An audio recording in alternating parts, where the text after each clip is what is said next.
T-minus 10, 9, 8. The clock is 7. operating. We're underway. Tranquility Base here. Endeavor, go at throttle left.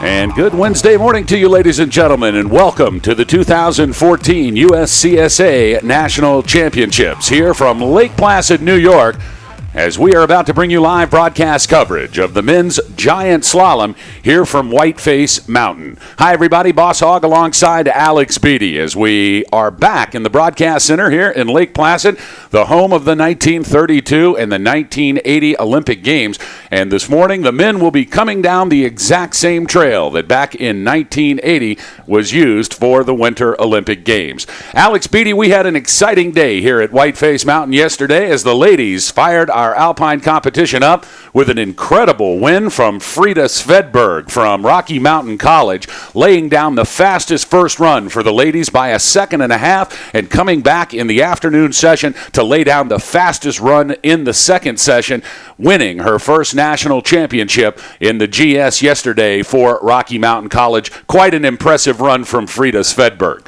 Absolutely, boss. Frida Svedberg looking dominant yesterday. An incredible performance. She was fastest by a mile. She's looking to her teammate Niels Hoogboom of Rocky Mountain College, last year's GS national champion. He'll be taking to the course this morning, and it looks to be an exciting course today. Very turny course, some snow coming down. As you can see, we are forecasted to get up to 1 to 2 feet in the next few days. Could throw a wrench into our ski race here, but we have a dedicated team of course workers getting this course ready, and it looks like we will be underway shortly. Overcast skies, snow coming down now. An exciting course here planned. We have 42 gates, 42 turns, 41 direction changes, so a fast course, a little bit faster than yesterday's course. I got a chance to check it out this morning, and it should be a very fast race, boss. The 2014 USCSA National Championships are brought to you in part by Patagonia. Their mission to build the best product, cause no unnecessary harm, and to use business to inspire and implement solutions to the environmental crisis. Learn more at Patagonia.com. Proud supporters of the USCSA. And by Reliable Racing, whether it's alpine and Nordic ski racing apparel and equipment, hill and event supply, sports timing equipment, or hard-to-find race gear, Reliable Racing is your one-stop shop. Check them out on the web at ReliableRacing.com. And by Hurricane Racing. When it's custom team alpine, Nordic, or cycling race apparel you seek, Hurricane Racing delivers. Demand the very best in custom printed ski suits, jackets, pants, and race apparel. Demand Hurricane Racing at HurricaneRacing.com, official sponsors of the 2014 USCSA National Championships. And by Twitchell Sportswear, the home of Yeti apparel. When you're facing truly abominable weather, the Yeti has you covered. Check out their complete collection at TwitchellSportswear.com. Proud supporters of the USCSA. Just about 10 minutes away here from live action. First run for the men's giant slalom in this 2014 National Championships. 105 racers will come down the hill in an attempt to take home the gold, and we will crown a victor later on this afternoon. We hope you'll tune in to run number 2, starting at noon today on the USCSA Broadcast Network. Yesterday, we had an opportunity to give you some fantastic video here from this Whiteface Giant Slalom run during the ladies' competition. And we want to show that to you now, so sit back, relax. We're glad you're joining us at www.uscsa.com. You can also catch our feed on Ustream and at the broadcast portal page at broadcast.uscsa.com. Let's take a look at what this course looks like. Of course, very snowy and almost whiteout conditions here this morning, but yesterday, what a difference a day makes. So we'll check out some of the footage here from the USCSA Broadcast Network.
That is the Draper's Drop Run here at Lake Placid, New York on beautiful Whiteface Mountain on a snowy and windy Wednesday afternoon here in the upper area and the mountains of the Adirondacks in New York. And we're glad you're joining us here live on the USCSA Broadcast Network. Let's take a look at our race and course conditions as, boy, things have changed since we were here yesterday. Beautiful conditions for the ladies' giant slalom. But, of course, the snowpocalypse now scheduled here for Lake Placid. As we have been checking out the latest weather reports, it looks like maybe 15 to 18 inches are coming in, and they're coming in quick. It looks like we're forecasting 2 to 3 inches an hour. Hence our early start time here. We were scheduled for a 9:30 start, but we're going to try to save a half hour as we are expecting some heavy snow this afternoon. But that's why we ski race, Alex Beatty. We're used to snow, and certainly this great team of people here at Whiteface Mountain, along with over 100 volunteers from the USCSA. They are setting the course. They are getting ready, and we're going to get this race in this morning no matter what. Absolutely, boss. Expect to see the course be piled up with snow as the day progresses. Could lose some racers early in the first run. Expect to see some attrition there. We'll probably have a smaller field this afternoon. We'll take a look at those race conditions right now here on our screen. Our temperature today here this morning right at 27 degrees.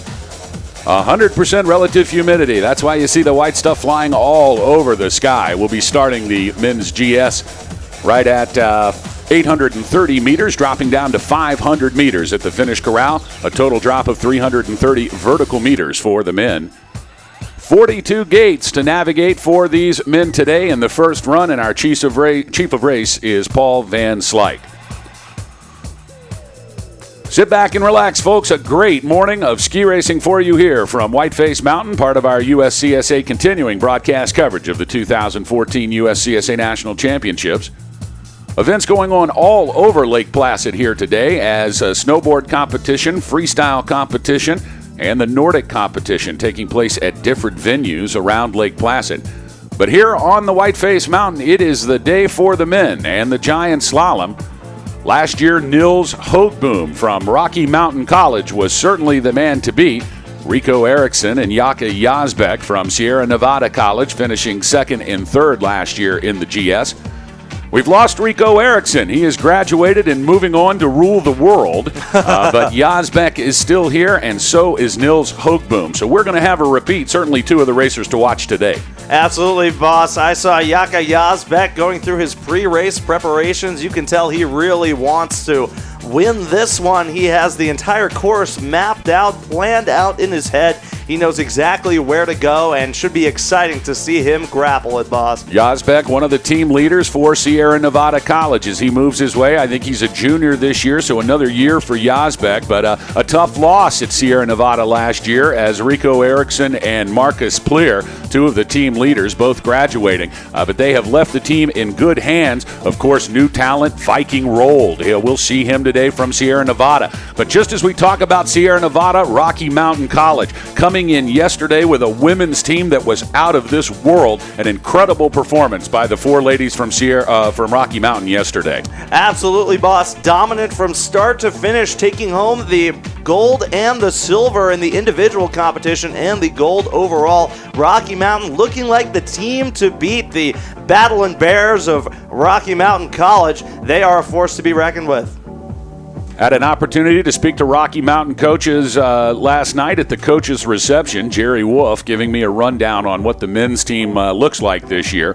But you never know. You know, he keeps his cards close to his chest. I'm not sure he gave us the full scoop, so we will definitely be in for some excitement from Rocky Mountain as they will go up against their arch rivals in Sierra Nevada College, and we're going to see who comes out on top this morning. We'll be starting things here with our four runners. In fact, they are already on course and coming down. A very big honor to be selected as a forerunner here in the national championships for the USCSA. And often you'll see some of the younger athletes that are still in the U16 and U18 divisions. They'll be participating as forerunners, and one day we'll see them come down as actual competitors and not forerunners. Jack Norp, Michael Cadman, Julian Scherding, Tomas Dobronsky, and Carter Dowd, our first racers out of the box today. We'll see 3 of our 4 runners. They'll radio any last-minute adjustments back up to the top start shack as we are about to get underway here for the men's GS. Don't forget to join us later on this afternoon at the USCSA Broadcast Network as we'll bring you live coverage of the second run and final run here for the men's giant slalom. Then back tomorrow at 9:30 a.m. start time for the women's slalom first run. Back tomorrow afternoon for their final run. And then on Friday, we'll do it all again for the men's slalom here at Whiteface. Then on Saturday, a big broadcast day here on the USCSA Network, as we'll bring you live coverage of all of the runs, qualifying, semifinals, and finals of the Team Alpine Dual Panel Slalom. And last year, Alex Beatty in Sun Valley, Idaho at Nationals, our inaugural year for the Dual Panel Slalom, turned out to be one of the most exciting ski races we've ever seen here at USCSA. Absolutely, boss. The rivalry between each skier on the course, it's really great to watch. Rarely in ski racing do you get to see 2 racers competing simultaneously. It's one of the more exciting events this week, and we hope you'll check it out.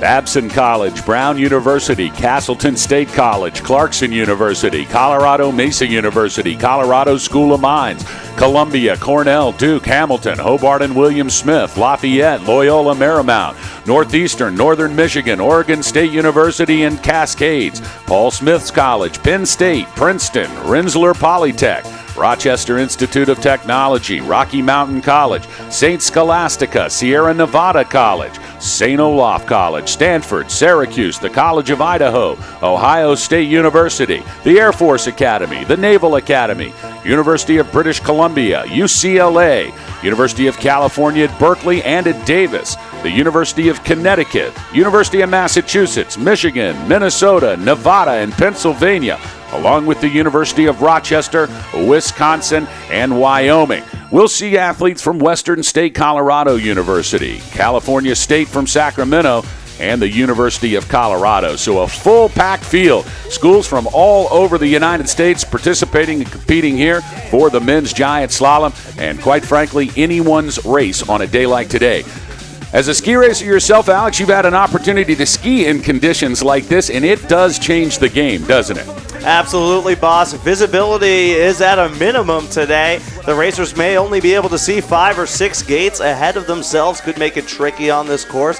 Will be hard to see any cross ruts or berms that develop in the course. So racers are going to be have to be on their toes, very aggressive in this course, and maintain a conservative line. Of course, we take the times from run number 1, we add them to times of run number 2. The combined time determines our champion, but you don't get a second run if you don't finish the first. So you know that many of these racers up at the top start shack right now, Alex, they are debating how far they can let it hang out. They must remain focused. They must remain controlled here in the first run, especially with flat light conditions and snow blowing every which way but loose.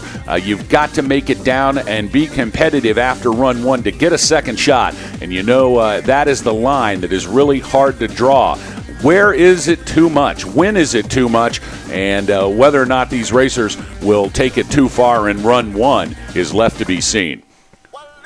Absolutely, boss. You know, inspection closed about half an hour ago, so even these first few racers, the course has changed so much since they were on it to inspect. They have no idea what the conditions will be like when they come down. Of course, here at the USCSA, as much team competition going on as the individual competition, certainly one of the tenets of the United States Collegiate Ski and Snowboard Association. We take the times from all of the top 4 racers from each team. Those are added together to create our team championship final.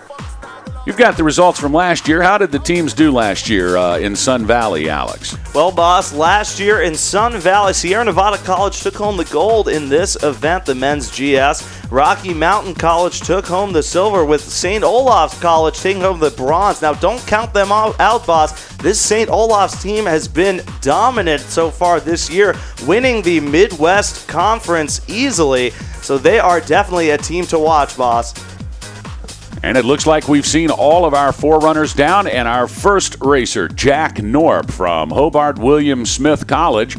He appears to be on course, although we have difficulty seeing the top part of this race course, but our timing system says Jack Norp on course for Hobart William Smith, and indeed he is through the second intermediate split shack. He'll be followed by the University of British Columbia's Michael Cadman, and now awaiting run 1 from the start shack, it's Northeastern University's Julian Sherding. Now coming down into the final 4 gates, it's Jack Norp from Hobart William Smith College into the tuck, and across the finish line comes Norp, our first racer down, in a time of 105.21. So we are underway here for the 2014 USCSA Men's National Championship Giant Slalom. Run number 1, Boss Hogg and Alex Beatty bringing you the coverage from the broadcast center. The old Olympic Broadcast Center back in 1980. You can tell that the carpet has not been changed. That's right, boss. Seems like some new residents have taken up residence here. Some ladybugs and flies. But you know what? It's spring is blooming, though you may not believe it in New England, boss. Now it's Michael Cardman from the University of British Columbia. Into the final gate and punching the stripe is Cardman in a time of 106.97. Good enough for second place. So safe runs from our first 2 racers. That's always a good sign. Of course, we would expect the fantastic race crew here at Whiteface Mountain in conjunction with the USCSA to do nothing but provide an absolutely perfect race course. And it looks like we are going to have variable but great conditions here today for run number 1. Absolutely, boss. You better be thinking that Jack Norp is probably sitting there in the finish corral hoping that the race will be canceled due to snow. He'll be taking home the gold in that case. Of course, Northeastern's Julian Sherding probably has something to say about that. As Sherding crosses the line in a 105.40. So we do have a podium. It's Norp, Sherding, and Codman now your top 3 racers. Tomas Dobronsky from Penn State University, the Nittany Lion wearing bib number 4. He is on course and now dropping in from the start shack. It's Babson College's Carter Dowd. Now we see Tomas Dobronsky, the Nittany Lion from Penn State. Penn State doing a great job in their regional competitions to make it here to nationals, fielding a fantastic women's team yesterday and now hope to follow it up with a men's team today. And he almost loses it with 4 gates to go. Good recovery from Dobronsky. Dobronsky now back into action and pointing down to the stripe. It is Tomas Dobronsky with a time of 107.40. Looks like that little head wall gave him some trouble as he made the last 5 gates, Alex. Absolutely, boss. And we saw it yesterday, too. That very steep last section of the course combined with some tired legs made for a little bit of action there. About 5 gates from the bottom. Should be exciting to see if these racers can handle these conditions. Very steep right out of the start shack, about 12 or 15 gates of real tough ski racing for these men. And then they move into a very flat but technical section. You cannot lose speed or scrub speed during that section. And then here to the finish, another 12 gates on an incredible pitch. So just when you think that you're at the finish line and your legs are going to get a break, Paul Van Slyke and the crew here have set a monster here down the final head wall. Carter Dowd from Babson College across in a 105.18. A great run for Dowd. That's going to put him atop the leaderboard ahead of Jack Norp and Julian Sherding. So it's Dowd, Norp, Sherding, Cadman, and Dobronsky, your top 5. Now on course wearing bib number 6. It's the University of Connecticut's Griffin Struck. Struck will be followed by the Naval Academy's Patrick Papp wearing bib number 7. And in the start shack from the University of Nevada at Reno, it is Graham Collins.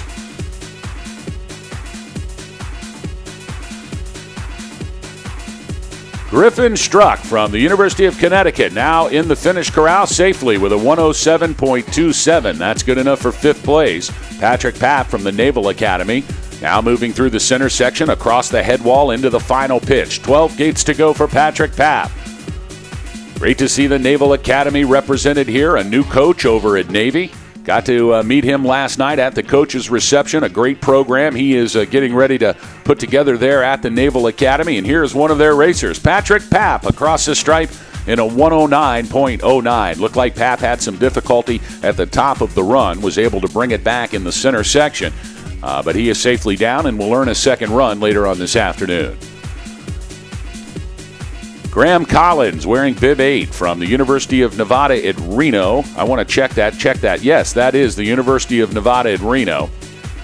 Graham Collins now on course, 8th fastest at the second split shack. He'll be followed by the University of Michigan's Taylor Hunter.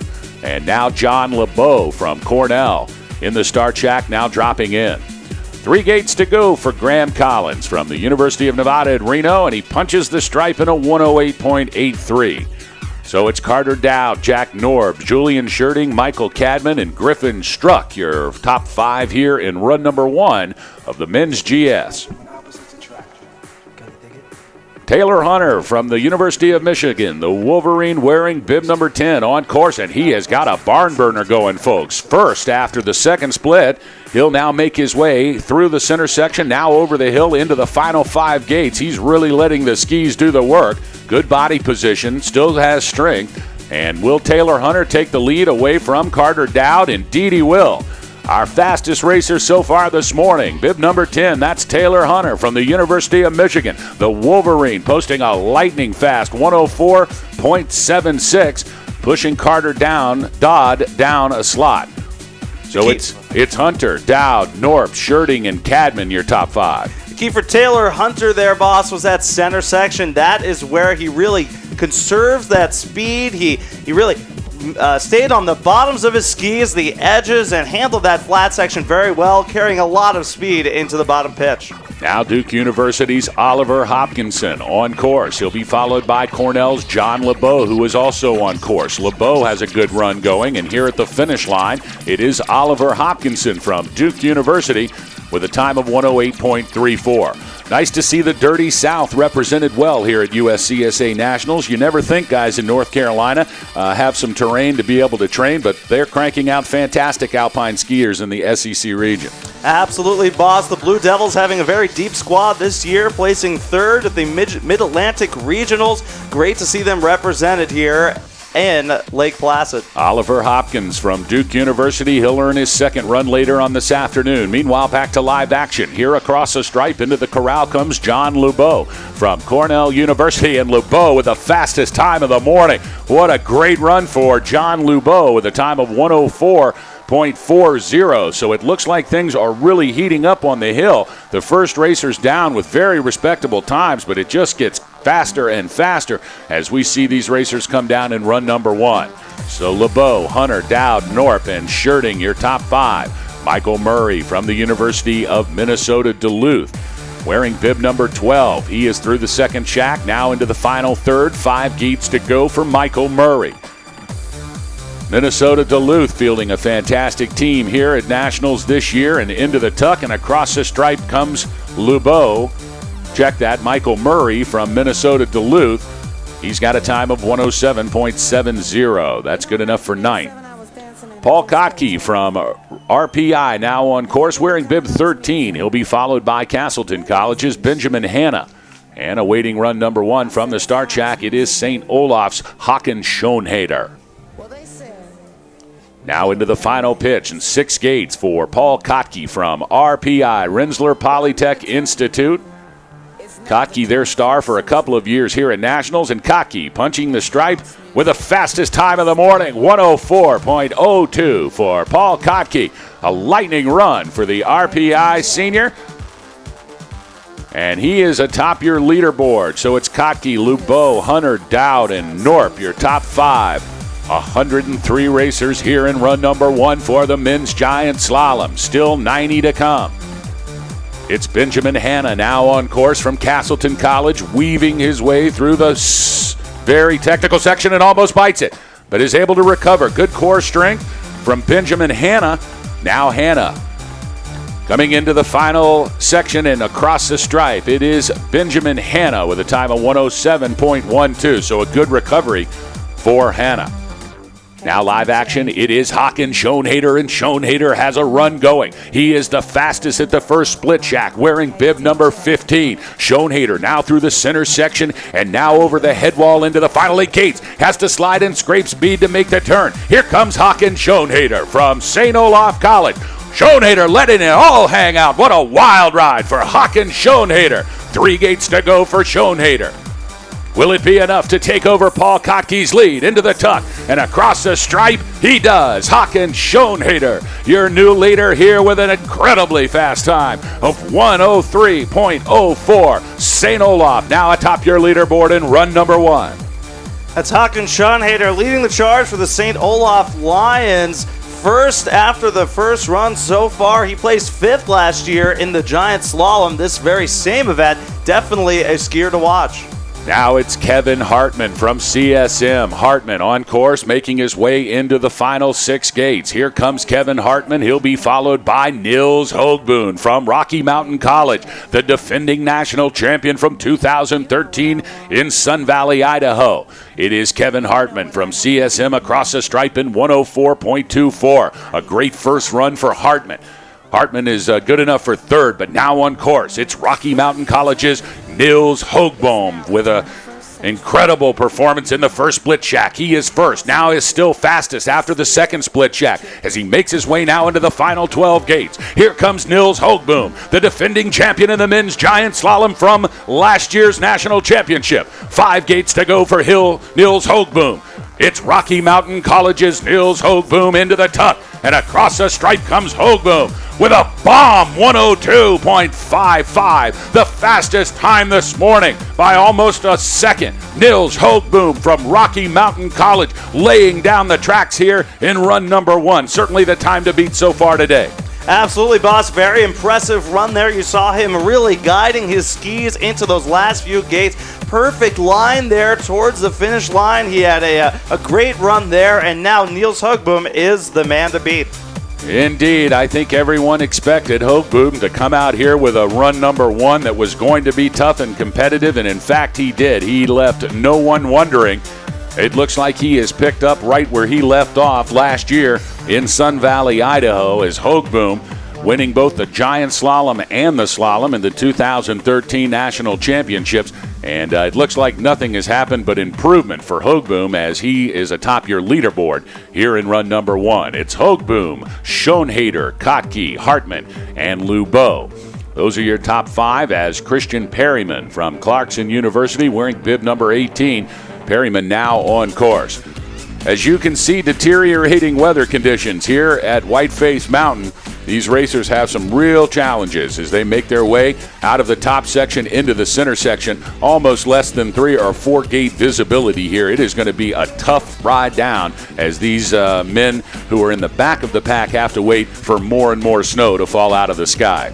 Absolutely, boss. We just saw a brief hold to repaint the course. That should give you an idea of just how fast the snow is falling. Those blue lines you see at every gate totally obscured by the snow just a few seconds ago. So snow is definitely coming down. Now coming into the final 12 gates in the head wall, it's Christian Perryman. He's wearing bib 18 from Clarkson.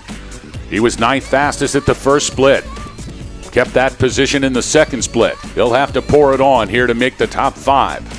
Christian Perryman from Clarkson University, punching the stripe in a time of 1:05.49, good enough for 10th place.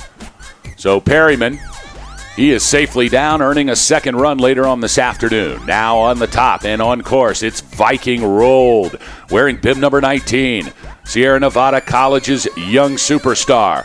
Rolled now through the center section and across to the last 12 gates. Roll is skiing well. Certainly a name to watch for Sierra Nevada College. Here comes Viking Rolled. Rolled now with 6 gates to go. Trying to keep pointed downhill, letting the skis do the work. Here comes Viking Rolled from Sierra Nevada College. And across the stripe into the finish corral is Rolled with a time of 1:03.75. That's good enough for 3rd position. So it's Hogboom, Schoenheder, and Rolled, your top 3 here in run number 1.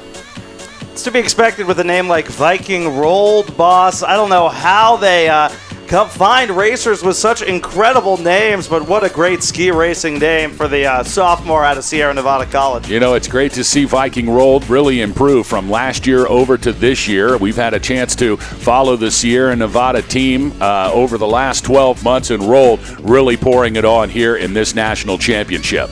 Back to live action, Riley Harris from Ohio. Yes, it is Riley Harris now crossing the stripe in a 1:05.38, good enough for 10th place. Riley Harris looked strong in that center section, but had a little bit of trouble there at the top of that bottom pitch. You saw him chattering those legs underneath him. He struggled to make that hard right-footed turn there. That red gate, 4 gates from the bottom, that should be a problem area. Now on course, it's Jimmy Zuber from Princeton University. Just when you thought the Ivy League couldn't ski, they throw Jimmy Zuber into the mix. This kid is lightning fast as well. Zuber wearing bib 21. He was 18th fastest at the first split shack, 21st at the second shack, but he just wants to get down here to earn run number 2. And with 3 gates to go, here comes Jimmy Zuber from Princeton University into the corral with a time of 111.19. Jimmy Zuber out of the New Jersey Conference, throwing down a good quality first run here in the men's GS Championship. Now it's the College of Idaho's Zach Schenk. The Yotes well represented on the ladies' side yesterday here in the GS. Let's see if they can follow it up. And Schenk having a tough time, but he's able to recover. He had to scrape a lot of speed. 4 gates to go for Schenk, but he's still on course. Here comes Zach Schenk, the Yote from College of Idaho. And Caldwell's finest, Zach Schenk across the stripe in a 104.14. So a good run for Schenk. Schenk almost bit it right there with 5 gates to go, Alex, and that seemed to be about the same section as yesterday when we saw all of the trouble for the ladies. It appears that the direction change in combination with the pitch change is often too much to handle. Absolutely, Boston. We saw the ladies from the College of Idaho struggling in that section as well. It could be the difference in conditions between East and West. We've seen a little bit of that so far this year, and Zach Schenk managed to hang on, and we'll see him this afternoon. Connor Krell now with 5 gates to go, making his way and driving towards the finish line from the University of Massachusetts. And here comes Connor Krell across in 104.27, a great run for Krell.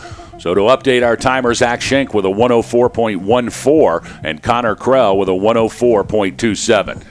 Connor Krell, the Eastern Regional Champion in Giant Slalom out of that strong Eastern Conference. He's got to be a little bit disappointed with that run, boss. He was very fast in the top 2/3 of the course, but had to lose a little bit of speed at the bottom, so he'll be gunning for a strong second run. Now on course and into the final 6 gates, Joshua Nixon wearing bib 24 from the University of California at Berkeley. He was 20th fastest at the second intermediate split shack, and now into the final gate and across the line comes Joshua Nixon at a time of 108.16. So University of California at Berkeley's Josh Nixon. He'll earn a second run later on this afternoon. Back to live action on course. Bib 25, Chase Ennis from RIT. Ennis now making his way through that tough but tricky technical section. It's flat but real hard. And then they make their way over the head wall into the final 10 gates. Dropping down towards the finish line, it's RIT's Chase Ennis. Ennis with 5 gates to go.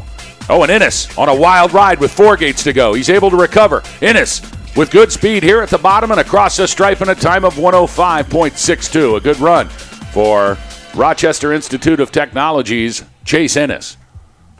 Now it's the University of Colorado's Jackson Vlay on course, wearing bib 26. He'll be followed by the University of Michigan in Duluth's Tyler Rengenscheid. Rengenscheid now dropping in from the top.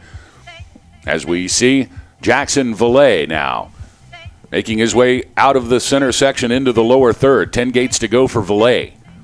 Looks like he had some trouble there with a little bit of snow at the top of this course. He's almost on his side, keeps it together now into this bottom section. A tremendous display of athleticism, boss. Indeed, it looks like we have found the tough spot here on the head wall. And it's not surprising, Alex Beatty, as they have been through 38 gates in a men's national championship GS, only to meet on the 39th gate, probably the steepest part of the entire run, along with a direction change. The legs are burning. They are melting down nuclear. And just about that time, it looks like that our chief, of course, has set one of the toughest gates on the course. So beware, racers at the top. It is a wild ride here at the bottom in the final third of this first run of the men's GS. Now Tyler Rengenscheid from Minnesota Duluth, bib 27. Rengenscheid with 3 gates to go. And here comes Tyler Rengenscheid across the stripe with a time of 113.31. So Jackson Vlay from Colorado with a 109.11 and Rengenscheid with a 113.31 as Sam Barber from Babson College is on course wearing bib 28, and now Yaka Yazbek from Sierra Nevada College wearing bib number 29. He is on course, certainly one to watch this morning. Back to live action here in the final third with 8 gates to go. It's Sam Barber from Babson College. Barber with 6 gates to go. 5. Now 4 gates to go for Barber. Barber 20th fastest at the split shack. He'll have to pour it on here, and he does. And safely into the corral is Sam Barber from Babson with a 107.71. Now back to live action high above the hill. It's Yaka Yazbek from Sierra Nevada College. Bib number 29, second fastest at the intermediate split shack. Now he's third fastest. He's losing time. Yazbek will have to pour it on as he finishes the center section and now drops into the lower third. Here comes Yazbek. Yazbek focused and controlled. A very strong ski racer from Sierra Nevada College. Here comes Yaka Yazbek, finishing third last year in the men's GS. He'll have to pour it on in the final 2 gates and into the tuck and across the stripe. It's Yaka Yazbek from Sierra Nevada College, and Yazbek with a time of 102.90. That's good enough for second place, right behind Nils Hogboom. Hogboom with a 102.55 and less than 0.4 of a second. Sierra Nevada College's Yaka Yazbek. So Alex Beatty, just like last year, we have a Nils Hogboom and Yaka Yazbek war going on here in run number 1. Absolutely, boss. A rivalry to watch in the USCSA. Hogboom and Yazbek just magnifying the Rocky Mountain College and Sierra Nevada rivalry. Should be a very interesting development to follow, boss. Back to live action, bib number 30 from Rensselaer Polytech. It's Jared Foster now on course. Foster with 3 gates, 2 gates, final gate for Foster. And into the corral comes Jared Foster with a time of 111.07. Penn State University's Tyler Smith now on course, wearing bib number 31, and he'll be followed by Eric Hogboom, Nils Hogboom's little baby brother, now in the race. It might be a family affair here in Lake Placid today. Right you are, boss. You see a lot of brothers and sisters competing in the USCSA. It's great to watch the inter-sibling rivalries develop. Now it's Tyler Smith from Penn State University, the Nittany Lion, with 3 gates to go. Bib 31 is Tyler Smith. He was 21st fast at the split shack, now across the stripe in a time of 108.33. That's good enough for 24th place for Tyler Smith. But Eric Hogboom, bib number 32, he's faster than his brother in the first split shack. He's fastest in the second split shack. Eric Hogboom has got a lightning run going. Now it's Eric Hogboom into the final third. And Eric Hogboom, he's off course. Hogboom's out. It's over. It's over for Eric Hogboom. Hogboom had the fastest run going of the day. Oh, he can't believe it. He came across the head wall, Alex Beatty, into that gate. He was carrying so much speed. He tried to do the hard left boot turn and just could not make it. And that's going to be the end of the day for Eric Hogboom. Had the fastest time in both split shacks. Amazing run from Hogboom, only to be meeting disaster with 10 gates to go. Absolutely, boss. Just when you thought he was going to take home the gold away from his brother in the first run, Eric Hogboom off course. Disaster for Rocky Mountain College early in this race. Wow, one of the fastest racers for the Rocky Mountain team is not in the race anymore. No second run for Hogboom. And boy, they are going to, well, they'll certainly look at their setup now from a team standpoint. A surprise as Eric Hogboom, certainly one to watch, the younger brother of Nils Hogboom, skied off. He had the fastest run going, first at both shacks, and as he made his way across the head wall, his day ended. So we'll have to see him back here on Friday for the slalom. Meanwhile, back to live action. Castleton College's Matthew Couture crossing the stripe in a 108.22. And now on course, it's the University of Nevada at Reno's Brian Beersdorf. Beersdorf wearing bib number 34, now making his way into the lower third. 10 gates to go for Beersdorf. He'll be followed by Eddie Arita from CSM.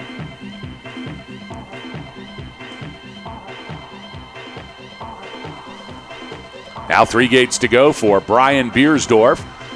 Beersdorf into his tuck and a successful first run for Beersdorf as he comes into the corral with a time of 114.87. Beersdorf from the University of Nevada at Reno. As we take a short break to clean things up on this course, it looks like things may be getting quite gnarly and hairy at the top of this section on run number 1, Alex. Absolutely, boss. You have to wonder if the course crew's reserves of blue paint are going to hold up throughout this snowstorm. You can see the course once again obscured. We're seeing about a snowfall rate of maybe half an inch to an inch an hour. So a lot of snow coming down, and we'll see if these racers can handle these changing conditions. Boy, what a difference a day makes in Lake Placid, New York. Yesterday, a perfect day for ski racing. Sun popping in and out of clouds. Temperatures were warm. Not much wind to speak of, but today it is a snowstorm, wind blowing sideways in some portions of this course, and it is going to take a real run to take home the gold today. Absolutely, boss. I got a chance yesterday to visit the top of this mountain, the start of the downhill in the 1980 Olympics, and the view from up there is just phenomenal. The entire Lake Placid area visible. It's just an incredible venue for skiing. Branko Zagar, the coach from Sierra Nevada College, he set the course today here in run number 1. Larry Giannotti will be our second run course setter.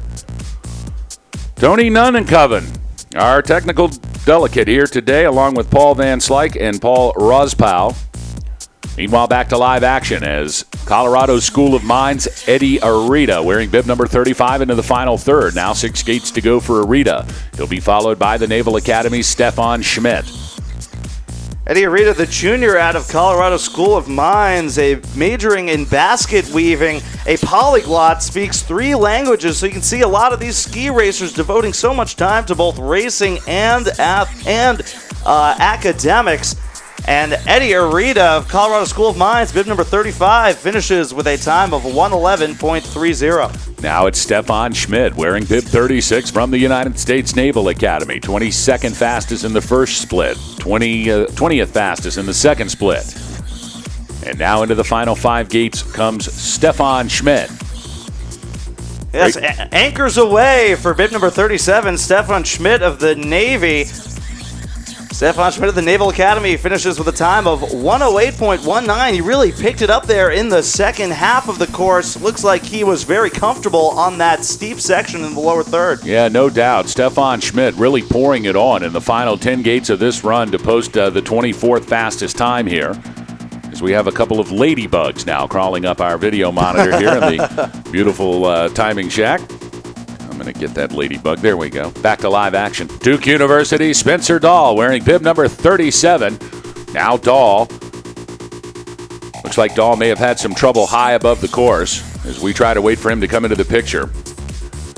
When we don't see the ski racer where he is supposed to be at roughly the time he's supposed to be there, we know there's a problem in a place we can't see. Right, boss? It's a little unnerving unless I'm on the course. Then it's totally reasonable to see me not reaching that first intermediate shack in a given amount of time. And it looks like Spencer Dahl may have had a problem high above the hill. We're going to get some information from the top. Now awaiting run number 1 from the start shack. It's the University of British Columbia's Austin Taylor. He'll be in bib number 38. 103 men racers to come down in run number 1.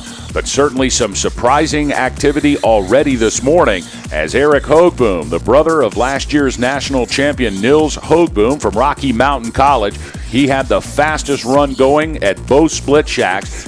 He would have probably been faster than his brother through the finish corral until he reached the final head wall and 12 gates to go. He was carrying so much speed out of the flats that it looked like he had a tough time navigating that hard left boot right-hand turn along with the pitch change and slid right out and ended his day on run number 1. Tough break for Eric Hoogboom.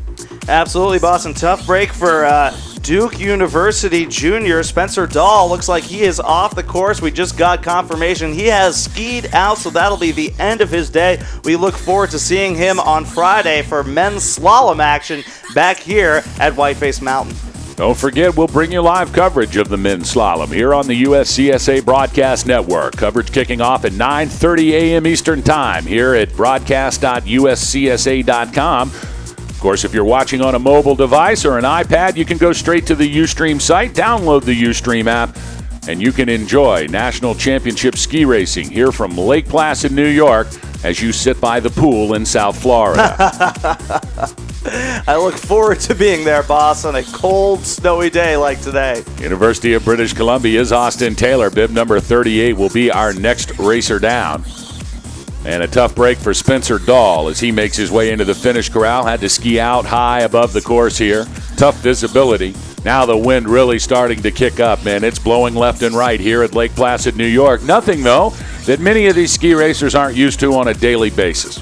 Absolutely, boss, and that's why these racers train in treacherous conditions. They'll come out in the snow, in the rain, and ski a course just to make sure they have those conditions, having experience racing in those types of weather patterns under their belt. Of course, lots of recreational skiing going on here this afternoon at Lake Placid at the beautiful Whiteface Mountain. It is Canadian Ski Week, so lots of folks coming south of the border to enjoy the beautiful snow. And I'll tell you, if you are here anywhere near upstate New York and the Adirondack area where Whiteface is, we welcome you to come. It is going to be one crazy day of skiing tomorrow, as we're expecting almost 18 to 20 inches of snow. And now back to live action. It looks like Austin Taylor. Taylor having a tough time down the head wall with 3 gates to go, but he recovers. And now into the tuck comes Austin Taylor. It is the University of British Columbia's Austin Taylor, and punching the stripe in a time of 106.54. That's good enough for 17th place. So a good recovery for Austin Taylor, as he really had to let it hang out here with 5 gates to go. He recovered and pointed himself down the hill, made the last 4 gates, and he'll earn run number 2. That's right, boss. British Columbia's Austin Taylor, the junior Canadian Studies major, might have been struggling under the weight of 2 first names there as he made his way towards the bottom of the course. Had to scrub some speed on that pitchy part there, about 8 gates from the bottom, but he finished, and we'll see him this afternoon, though. Can't say the same about Mark Jansen, bib number 39 from the University of Michigan. He has skied off the course, and that'll be the end of his day, boss. So only 3 racers we have lost so far. It's Jansen, Dahl, and Eric Hoogboom. A good, we're 38 now, 38 racers into this race, and we've only lost 3. So certainly the word getting back to the top start shack, Alex, that you've got to stay in control. If you go too fast on this run, the day's over. Absolutely, boss, especially as we get later in the pack. These conditions changing just so rapidly here. We cannot stress that enough. So much snow coming down, and this is the calm before the storm.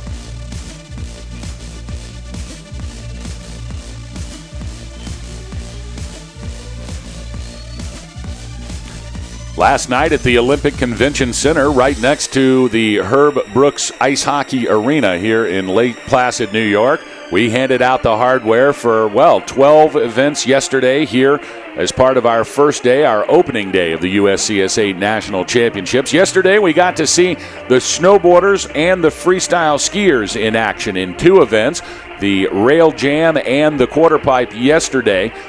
We handed out the hardware inside the convention center to probably the biggest awards crowd we've ever had at USCSA. I think there were 500 people at awards last night, and what a great night to see all of the athletes come together to cheer for their friends, to cheer for their competitors, and to receive national championship awards in this 2014 competition. Absolutely, boss. Just a great crew of athletes from all over the country and all over the world. I got a chance to speak with some of the athletes yesterday, and you can tell they're really excited for just the level of competition we're seeing this week. I got a chance yesterday to check out the ski jumping venue. I've never seen anything like that, never been to a ski jumping venue before. Just so many different ski jumps there. You look at pictures of the events at the Olympic level, you just see those 2 big jumps that the athletes usually compete on in those games. But at this venue in Lake Placid, we have 5 or 6 different levels of jumps. It's truly an incredible venue, and I urge you to check it out.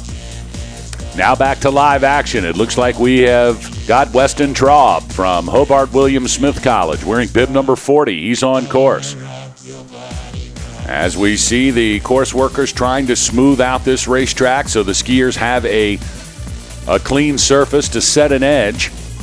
Hundreds of volunteers high above the hill now trying to make it a good run for the remaining racers. Still 65 racers to come.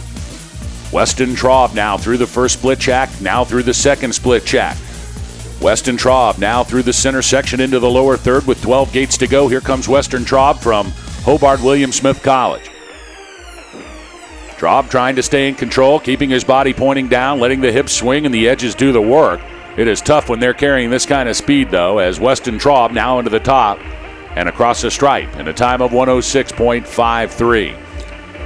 Solid run there from senior Weston Traub out of Hobart and William Smith. Hobart and William Smith, the New York regional champions. It's great to see them out here. They're skiing very well today. Weston Traub in high school, coached by Jack Olson, coach of the St. Olaf College team. So you can see a lot of these racers know so many of the coaches and athletes here at this event. Such a diverse crew of racers, and it's great to see these friendships in action. Now into the final four gates comes Trevor Davenport from Cornell University. At 19th fastest at the second split shack. He's into the tuck and punches the line in a time of 107.56 for Trevor Davenport. Now it's Northeast University's Adam Sapers wearing bib number 42. He'll be followed by Clarkson Sean Donahue. Now Sapers through the center technical section. He'll make the hard left boot turn towards the right as he crests the head wall into the final 12 gates. Shaky. He had to scrape a lot of speed there. Now he's into the head wall with 7. And he is skiing fast. And that was a wild ride. Had to scrape but hung on. Still in it, Adam Sapers from Northeastern University. He will not be denied a second run. As Sapers said, I am racing this afternoon. Pulled it back in, used the core strength, and safely into the finish corral is Northeast University's Adam Sapers with a time of 109.84. Now Sean Donahue from Clarkson University through the center section, dropping in from the top. It's St. Olaf College's Grady Gores wearing bib number 44. 19th fastest at the second shack is Sean Donahue from Clarkson. Donahue now making his way into the final 5 gates. And Donahue with a good lower section here, looking strong towards the finish as he drives to the stripe and across with a time of 105.89. Sean Donahue from Clarkson University. Sean Donahue skiing well for the Clarkson University Knights. Clarkson with a disappointing 5th place finish last year in the giant slalom at Sun Valley. They're hoping to improve on that this year and hopefully make it onto the podium. Grady Gores from St. Olaf College now on course wearing bib 44. He'll be followed by Luke Wiles from the University of Connecticut wearing bib 45. And at the start shack awaiting run number 1, it's Cornell University's Nicholas Balta.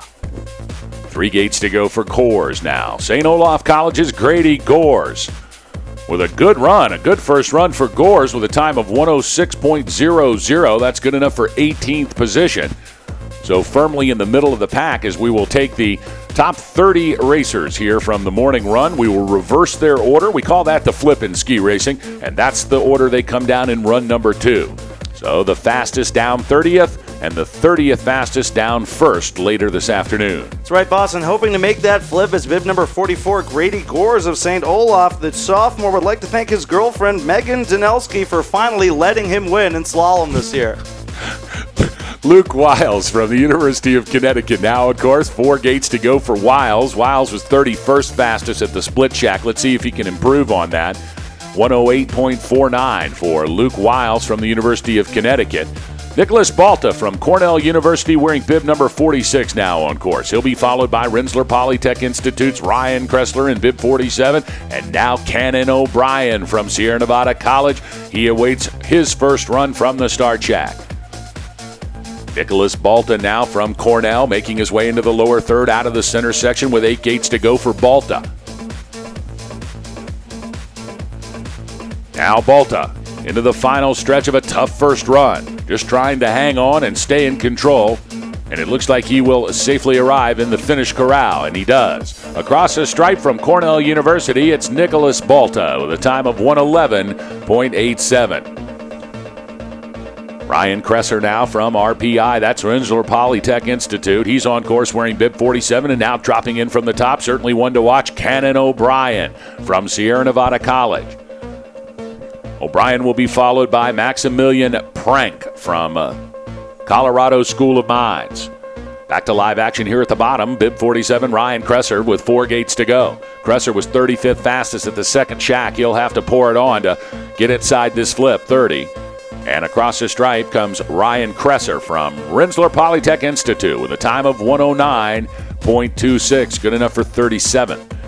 Cannon O'Brien from Sierra Nevada College now on course. O'Brien skiing well through the center section. It's very technical as it flattens out, and then the hard left boot turn down the head wall. Here comes Cannon O'Brien into our view. 10 gates to go for O'Brien. O'Brien carrying good speed at the top of the head wall. He'll have to hang on. Cannon O'Brien, he was 10th fastest after the second split jack, but he's got a good lower section going here. Sierra Nevada College's Cannon O'Brien with 2 gates to go. Into the tuck and across the stripe, it's Cannon O'Brien with a time of 104.70. That's good enough for 10th position.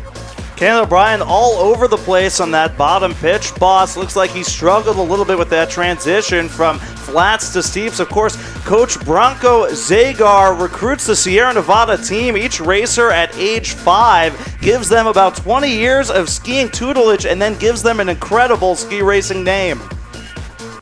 Now back to live action. Maximilian Bragg from the Colorado School of Mines, bib 49, and it looks like he was unable to stay on the edge. You saw he was pushing hard there with the left boot, trying to make the 5th gate to the bottom. It looks like he made the gate, and he's still going. What an incredible recovery. We thought it was over for Mark DeBrent. Check that. For Maximilian Prank from the Colorado School of Mines, wearing bib number 49. And Prank, he had an edge that just would not turn, but he was pointed in the right direction with 5 gates to go. He was able to make the gate and then get back in the run. So an incredible recovery for Maximilian Prank from the Colorado School of Mines. It's going to cost him in his time with a 118.46, but most importantly, he's going to finish this race or at least get an opportunity to run number 2. Absolutely, boss. You can tell Maximilian Prank really wants to finish in the giant slalom at the national championships. Definitely something to be said for that in this prestigious level of competition, this challenge course set. He kept it together, and we'll see him this afternoon. Now on course, it's the University of Nevada at Reno's Tyler Baumgardner. He'll be followed by Nicholas Sherman from Northeast University. Baumgardner in bib number 51, Sherman in bib number 52. Now Baumgardner successfully through the center section now into the lower third. Here comes the head wall. And down the final pitch comes Tyler Baumgardner from the University of Nevada at Reno. Baumgardner now chattering through the skis with 6 gates to go. A tough section right there here in the lower head wall. And 3 gates to go. It looks like Baumgardner will arrive safely after run number 1 into the finish corral and punching the stripe with a time of 113.40. It's like we see bib number 50, Mark Nebraska, coming into view now at the side of the course. That's Mark Nebraska from the University of Connecticut, skied out high above this trail, so he is done for the day, boss. A tough break for Mark Nebraska. Maybe Johnny Utah will be next. As we're back to live action here, Nicholas Sherman from Northeastern University with 3 gates to go, wearing bib 52. He was 32nd fastest at the split jack. He'll need to pour it on to try to get inside this top 30 flip. And across the stripe in a 108.72, good enough for 35th position, is Northeastern University's Nicholas Sherman. That's Nicholas Sherman from Northeastern University, channeling the spirit of skiing legend Rob Visconti. Of course, the Northeastern University team every night gathers for a group prayer around a statue of Rob Visconti, and we'll see if it pays off today, boss. We've got a course hold here as Andrew Alberg from the University of Minnesota Duluth awaits run number 1 high above this Draper's Drop and Thruway Trail. Of course, the same trail used for the men's GS back in 1980 during the Winter Olympics when they were held here in Lake Placid. Wonderful to be around this town, Alex Beatty. As we drive around, we see the speed skating, the outdoor speed skating track that Eric Hayden took home all of the gold medals. We had an opportunity to walk on the ice where the Miracle on Ice actually took place. Yesterday, we sent our camera crew out to the jumping venue where we'll be on Thursday night this week as the National Championship jump festivities begin here for the USCSA. Big fireworks show and a cookout there at the Olympic venue should be fantastic. We invite all of the folks here in and around the Lake Placid area to come out and be with us as the USCSA big outdoor festivity begins Thursday night right at 7:30. We'll bring you live coverage of that jump and all of the corresponding festivities from the jumping venue right here on the USCSA Broadcast Network. Absolutely, boss. Even if you can't make it out this week, come out to Lake Placid. Just so much history in this area, great Olympic history, and some beautiful venues. Check it out if you're ever around. Back to live action now is Andrew Alberg from the University of Minnesota Duluth, wearing bib number 54. He makes his way into the final third now. 8 gates to go for Alberg. He was 29th fastest, and he's very late on that run. Had to scrape a lot of speed. He is right on the bubble here for the flip, so he'll have to pour it on as Andrew Alberg from the University of Minnesota Duluth into the tuck and across the stripe with a time of 109.96, 41st fastest, and it cost him. That big slide cost him. He had it going on. He was right on the bubble, and then a small little, I don't even know if it's small anymore. I don't know what you can do. Every single skier is having a tough time with 6 gates to go, making that hard right-hand turn with the left boot. Let's see if Matthew Hoffman from St. Olaf can navigate any better. And again, as you can see right there on that blue gate, a tough left boot transition. He's able to hold on, though, and Hoffman from St. Olaf College, wearing bib number 55, now safely into the corral with a time of 108.29. St. Olaf needed that strong finish from Matthew Hoffman. Boss, they are looking for a shot at the podium here. Hacken Schoenhader still sitting in third. Now it's Sam Ricker from Penn State University. Ricker from Carabasset Valley, Maine. He knows how to grow and pick apples. He's wearing bib number 56. Ricker, certainly one to watch here, is Ricker from the Nittany Lions coming down into the final third. We've watched Sam Ricker race for a long, long time out of Carabasset Valley and Sugarloaf Mountain, and Ricker trying to navigate his way through this tough head wall. Here comes Sam Ricker, the Nittany Lion from Penn State, bib 56. 2 gates to go for Ricker, and Ricker he almost missed the last gate, but Ricker was able to hold on. Ricker with the historic red necky that he always wears every time he races. Most importantly, though, Sam Ricker earns run number 2 later on this afternoon. Ricker with a time of 109.95. University of British Columbia's Jake Wellman now, bib 57 on course. He'll be followed by Henry Ferrand from Hobart William Smith College and Rocky Mountain College's Thomas Vandell.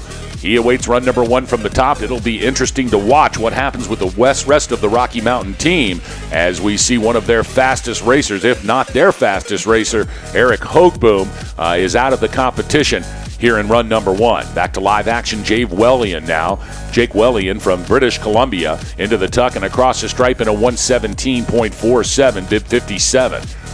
Now it's Hobart William Smith's Henry Ferrand, bib number 58. Ferrand now skiing through the center section, just about to make his way into the lower third with 12 gates to go. And he has a tough time right there. Now he's back on course there. And it is starting to get gnarly here at the top of this head wall as the wind begins to blow and the snow starts to dump. Here comes Henry Ferrand. Bib number 58 from Hobart William Smith, Henry Ferrand. 3 gates to go for Ferrand, and he'll safely make it into the finish corral after a wild ride for Henry Ferrand, with a time of 113.52, so respectable considering how many times that he's just come down on the skis. Legs are completely nuclear, but he's happy to be down. He'll get run number 2 later on this afternoon. Thomas Vandell now from Rocky Mountain College. Eyes on him as a result of the Hoogboom first run disaster here earlier on this morning. Bib number 59 is Rocky Mountain College's Thomas Vandell. He'll be followed by the University of Michigan's William Sanford. And we don't see Vandell into the shot yet. We may have a problem, and indeed we do. Unbelievable for Rocky Mountain College, losing another racer here in the men's GS. Wow, Alex Beatty. First, it was Eric Hoogboom, who was flying down the mountain at a time faster than his brother, last year's defending national champion, Nils Hoogboom. He was unable to navigate the lower head wall, and now Thomas Vandell, another member of the Rocky Mountain team, he is off course. Boy, it sure opens the door for a lot of action later on this afternoon. Absolutely, boss. Of course, Rocky Mountain College looking to unseat the reigning giant slalom champion Sierra Nevada in this event.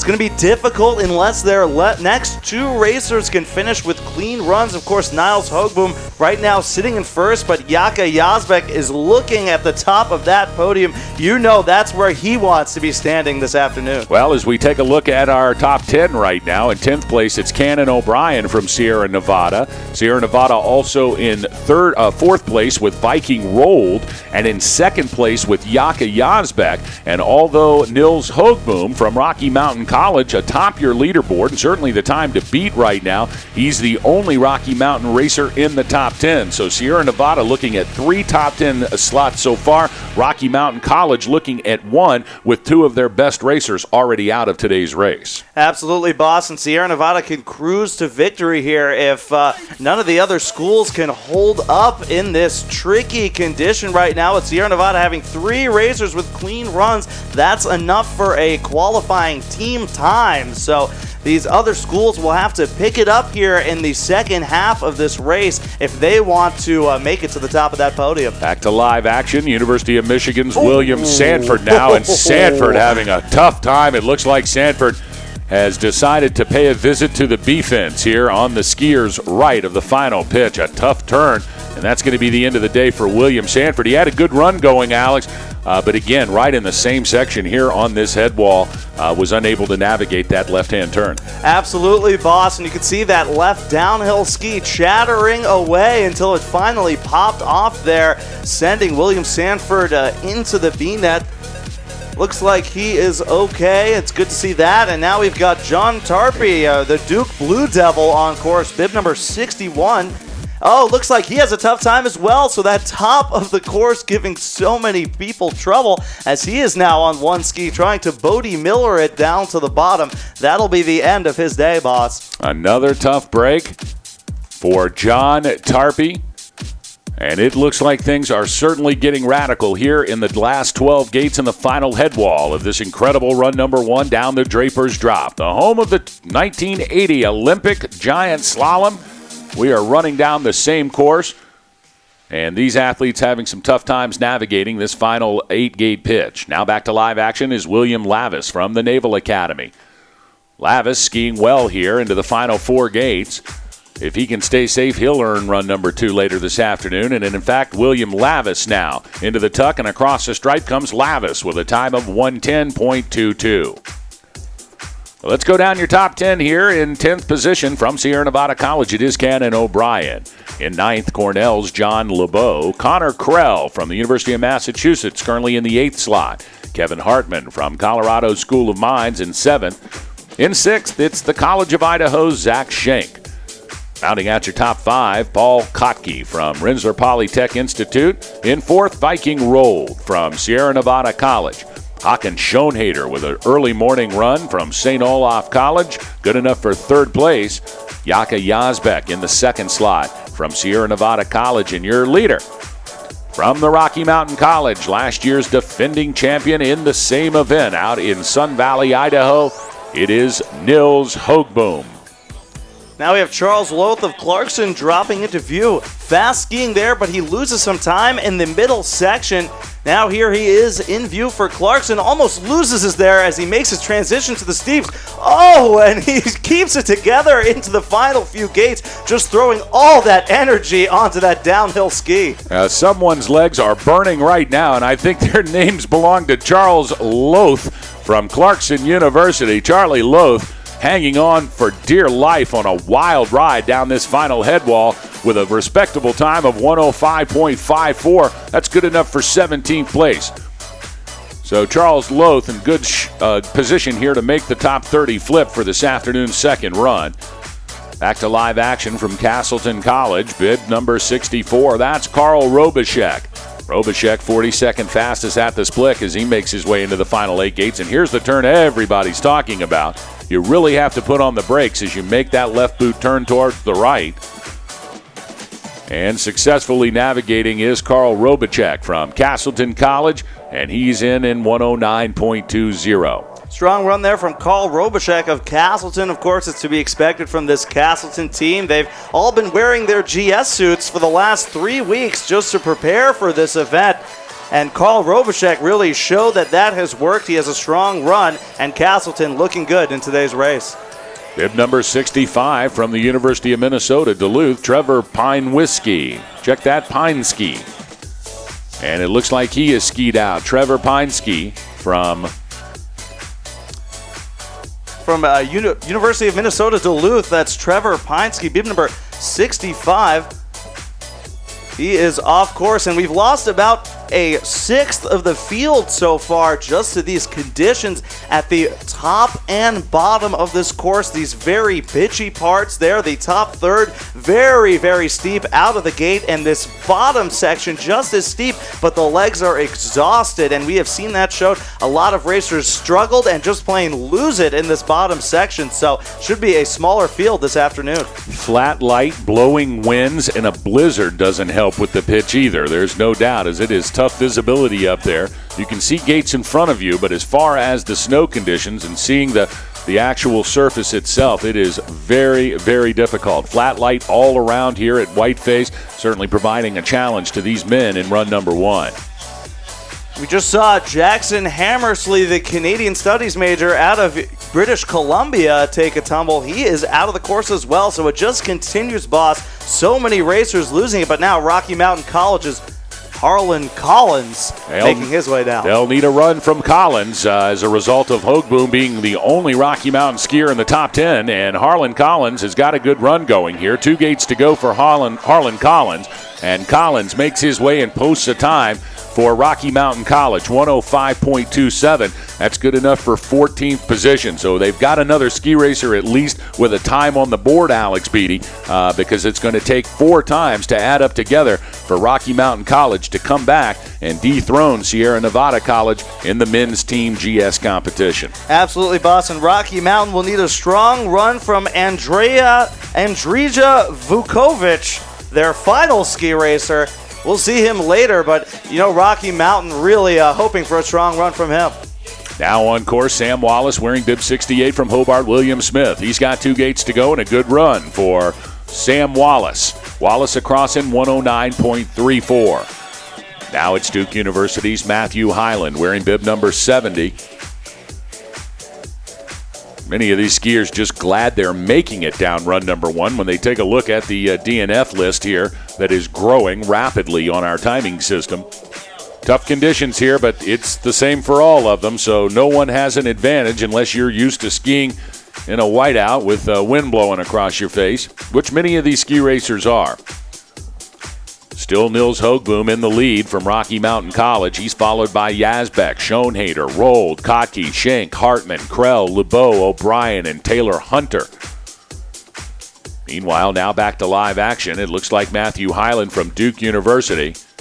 And Hyland is slowed down considerably, but he'll earn run number 2 as he punches a stripe in a 121.63. Looks like Matthew Hyland saw some of the carnage this morning and decided to ski with a little bit of trepidation in that bottom third. Now on the course is Babson's Kevin Dakos. Of course, Babson in a heated perennial rivalry with the Clarkson Knights. Babson finished 4th last year in the giant slalom. They were hoping for a podium, and Kevin Dakos is hoping to give them one. Look at him go in that bottom gate there. He hip checks a blue gate. Now across the finish line is bib number 71, Kevin Dakos. He finished with a time of 109.08, so strong runs from Babson this morning, boss. Now on course from the University of Nevada, Reno, it is Taylor Phillips wearing bib 72. He'll be followed by Castleton College's Vince Corrado and Devin Dymack now. From Penn State University, the Nittany Lion in the box awaiting run number 1. Taylor Phillips now safely through the second split shack. Now out of the center section and over the head wall into the lower third comes Taylor Phillips.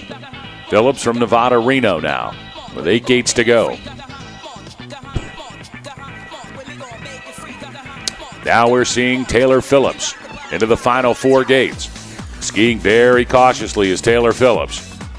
But Phillips is going to earn run number 2 as well as he crosses a stripe in a time of 124.45.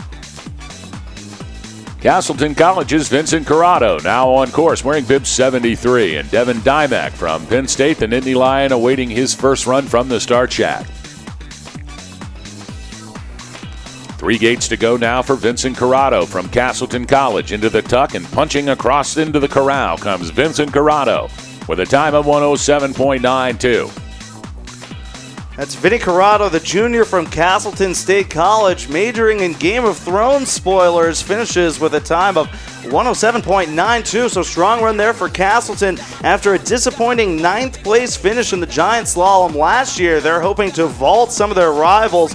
University of Massachusetts, Clarkson, and Babson, all rivals in the Eastern Conference. They're battling it out for some top positions in today's race. And it looks like we've got a course hold here. Devin Dymek, he was about to drop in, and they put the brakes on. They want to get this course crew out here to shave down some of the ruts that are developing, smooth out some of the track.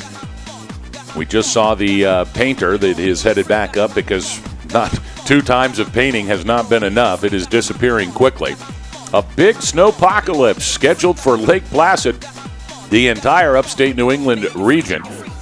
Looking at 15 to 20 inches of snow here, and it's going to come down thick. They're calling for 2 to 3 inches an hour this afternoon, hence our early start time here on the USCSA Broadcast Network.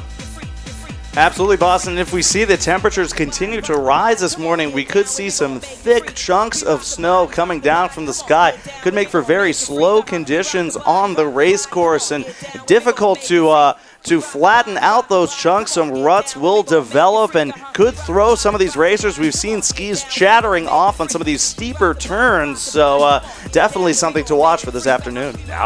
Now back to live action as Devin Dymek from Penn State University has dropped into the course. Now Dymek skiing well, 35th fastest after the second intermediate split. And it looks like he's had a tough time and he's got a problem. He's off course. That's the end of the day for Devin Dymek. It looks like he had a tough time through the transition. And he is going to ski down here. And no second run for Devin Dymek. You know, it's tough when you're ready to go. You're in the start shack. Your boots are tight. You've applied the last layer of Sarah on the bottoms of the skins. You're ready to go. And then there's a course hold. Absolutely, boss. And you sit there and you wait and you wait and you wait, and then they finally let you go, and it's tough. Just throws the nerves really to the wind, man. You got the the butterflies flying around in the stomach, and looked like that had an effect for Devin Dymek. Now Bennett Hadley of Northeastern making his way down this resurgent Northeastern team. And now Bennett Hadley from Northeast across the stripe, but now on course. Bib 76 at Sierra Nevada College's Finlay Neeson. Northeastern's Bennett Hadley with a time of 113.25. And Finlay Neeson from Sierra Nevada College is the fastest at the second intermediate split. He's got a run going. Finlay Neeson, Bib 76, way back in the pack. He's got the fastest run so far. Can he hold on? Oh, no! He was able to collect. And now he's back in it. Did he scrape enough speed? We'll find out. Finlay Neeson from Sierra Nevada College, 3 gates to go. Will he take over the lead from Nils Helgboom as he punches the stripe? And it looks like Finlay Neeson from Sierra Nevada College lost it all in the bottom third of the course, finishing 10th fastest with a 104.41. He had the fastest split in the first shack and the second shack, and then it all went away as he made the transition into the lower third. Absolutely, boss. The trouble for Finlay Neeson started in the middle third of that course. You saw his skis almost come out from underneath him. Then some more trouble there in that bottom section. So tired legs and a long course combining for trouble for Finlay Neeson. Now back to live action. Cornell University's Artem Talanoff, and Artem Talanoff is off course. Artem Talanoff having difficulty in the center section. That's going to be the end of his day from Cornell University. A tough break for Cornell. Late here in the pack, still 25 racers to come. We need all of the athletes that have completed run number 1 and any female athletes that are here at the venue. We need you guys to go to the top of this race course to help slip. The snow is really piling up there. So all of the athletes here that have completed run number 1, or all of the lady athletes that are here to cheer on your teammates, we please ask you to take the lift right up to the top. We need as many slippers as we can so we can finish these last 30 racers. So if you've already finished your first run here for the men's competition, please head up to the top to help with this slip. And all of the lady athletes, we'd like that as well. And we're going to see a lot of that today, boss. A lot of slipping on this course. We're going to see course workers scurrying around to get this race prepared for all the athletes, make sure we can keep things running smoothly. So we now see the course being repainted for what must be the 10th or 11th time. The entire stock of blue paint running low here at Whiteface Mountain. They've placed orders to all the ski mountains in the area to try to get loans on reserves of that blue paint, vital so these racers know how to ski this course. And it looks like, Alex Beatty, we have a full course hold here as we try to clean this course up. It is really becoming degraded at the top part of the course. Low visibility. That's why we need the slippers to make their way up to the top. We are on a full 5-minute safety hold here at Lake Placid. And so as a result of that, folks, let's run down. Well, we'll do that here in a second as they get our timing system put together, but we will come back and run down the top 10 here in run number 1 for the men's giant slalom. Incredible competition. We're glad you're joining us at the USCSA Broadcast Network. Our top 10 looks like this. Finlay Neeson from Sierra Nevada College in the 10th slot. Cornell University's John Lubo in 9th. Then it's University of Massachusetts' Connor Krell in the 8th position. Kevin Hartman from Colorado School of Mines in 7th. In 6th, it's Zach Schenk from the College of Idaho. Rounding out your top 5, Rensselaer Polytech Institute's Paul Kotke. Then in 4th place, Viking Rold from Sierra Nevada College.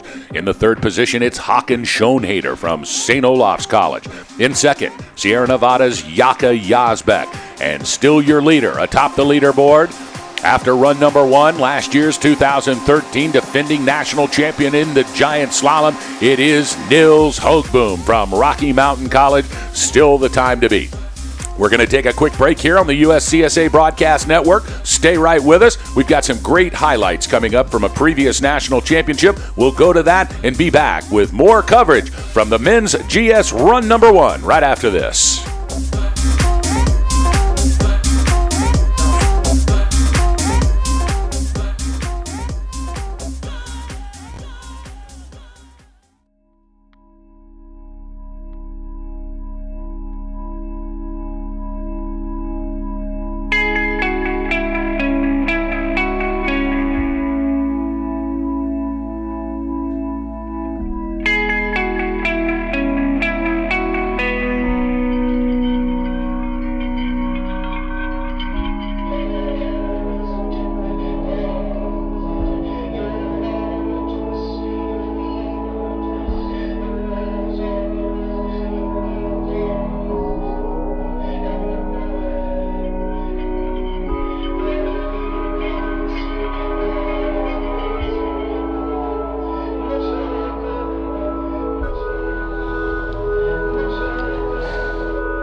And welcome back, folks. We are back to live action here for run number 1 of the men's giant slalom on the 2014 USCSA Men's GS National Championship. Boss Hogg alongside Alex Beatty as we are just finishing a 5-minute course hold to bring Austin Florian from Clarkson University down. In the final 3 gates comes Florian. Now Florian with a good run going, 18 fastest after the first split shack, now into the finish corral with a 106.30. So slowed down just a little bit. Austin Florian, though, firmly inside the top 30 for the flip. Now from the University of Connecticut, it's Robert Chambers wearing bib number 80. He'll be followed by Lars Midthun from St. Olaf's College and Greg Merrill from Rensselaer Polytech in the start shack awaiting his first run. Alex, a wild and crazy morning here in run number 1 for the men's GS, especially right here in front of us down the head wall, as lots of racers having a tough time navigating that final red gate, 5 gates from the finish, including Robert Chambers from the University of Connecticut. Now Chambers across the stripe in 108.56. It has certainly been a wild ride for these racers as we see him come through the final 10. That's right, boss, but Chambers handled it well. Bib number 80 looking strong there in that bottom section. Great upper body, lower body separation. Looks like St. Olaf's Lars Midthun had some trouble there at the top of the course in that top third, that very steep initial section of the course. He is down and off course, so you can see the struggles continue for these athletes on this deteriorating trail here. Snow coming down so fast. Looks like the course is just getting covered. These ruts developing, and these skiers don't know which way to turn. Looks like we're going to try to scrape off again as now Greg Merrill from Rensselaer Polytech Institute. He is on course. Dropped in from the start shack. Well, check that. Looks like Greg Merrill is still atop at the start shack awaiting run number 1.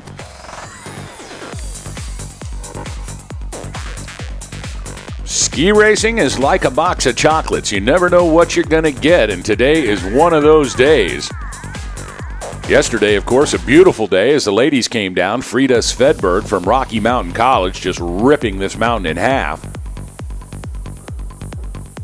Fastest first run from Svedberg yesterday by 1.5 seconds, then following it up with the fastest second run by another second. She won the race with a combined time 2.5 seconds faster than the next nearest competitor. I mean, just unbeatable, unbelievable individual performance yesterday from Rocky Mountain's Frida Svedberg. Absolutely, boss, and her teammate Niles Hoogboom staring gold in the face yet again with the fastest first run so far. Last year's giant slalom champion, hoping to accumulate a Pirates treasure chest full of gold medals by the end of his collegiate skiing career. Now back to live action. We're in bib 82 from Rensselaer Polytech Institute. It's Greg Merrill, and Merrill looks like he has skied out. So tough conditions here high above the course. If you're watching our video feed, you can see it is low visibility. And if you can't see the gates in front of you, imagine how difficult it is to see the changing snow conditions. There's a rut right in front of you, and you fly through it before you even know it's there. Absolutely, boss. So many different parameters these racers have to keep under their mind in their thoughts as they make their way down the course to check both on the developing ruts and berms in the snow as well as the gate positions. These racers, the course has changed so much since they got a chance to inspect this morning, and you have to imagine that is figuring into their skiing strategy. As we try to scrape the course clean once again, we take a look at all the folks gathered around here in the finish corral. Teammates, friends and families, coaches, everybody having a good time, even though it's a snowy, windy day here in Lake Placid.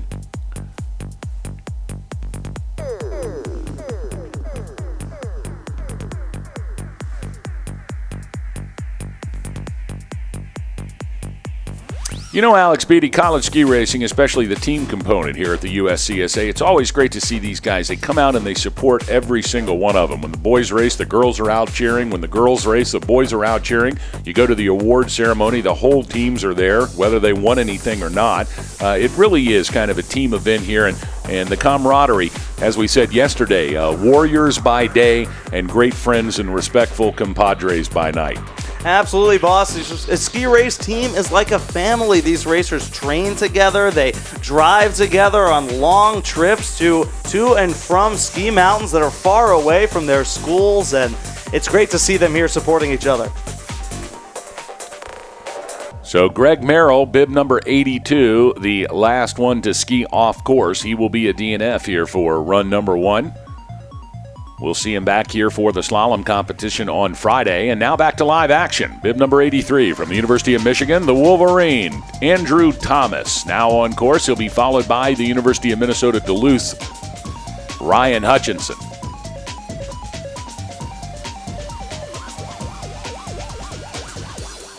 As we await Andrew Thomas from the University of Michigan to come into our view. Tough visibility as they make their way out of the top third into the middle third of this course where we pick them up on camera.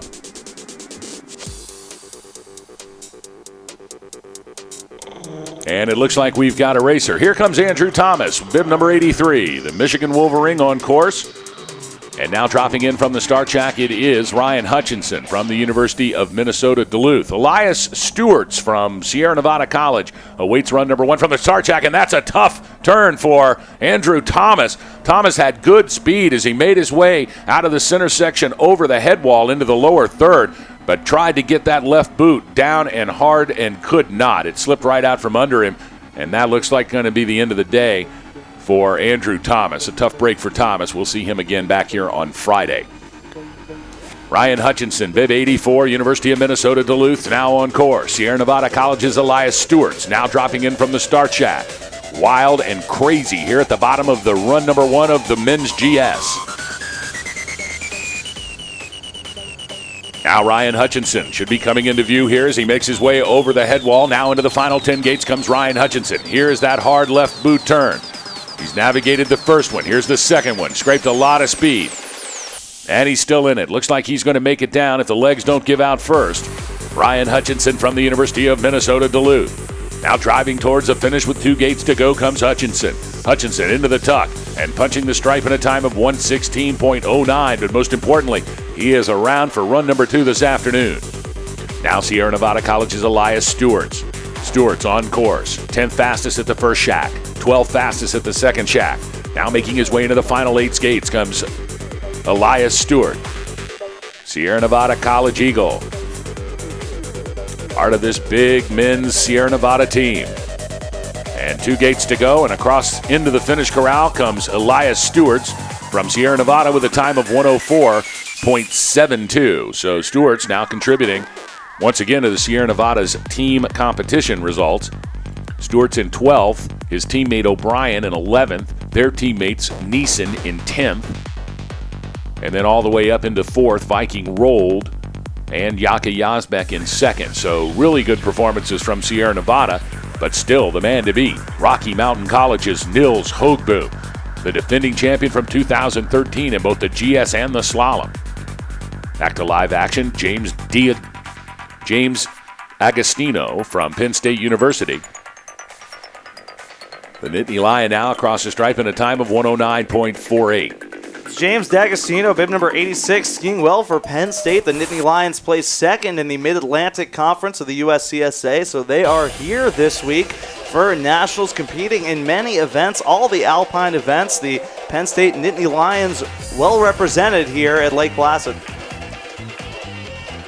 St. Olaf College's Jack Post now on course, wearing bib number 90. He'll be followed by Zach Hill from the University of Michigan, and Alexander Slim from Clarkson College is awaiting his first run at the top. Back to live action here with 3 gates to go at the bottom. Jack Post from St. Olaf College into the tuck, good speed down the head wall, and into the corral with a time of 108.30 for Post.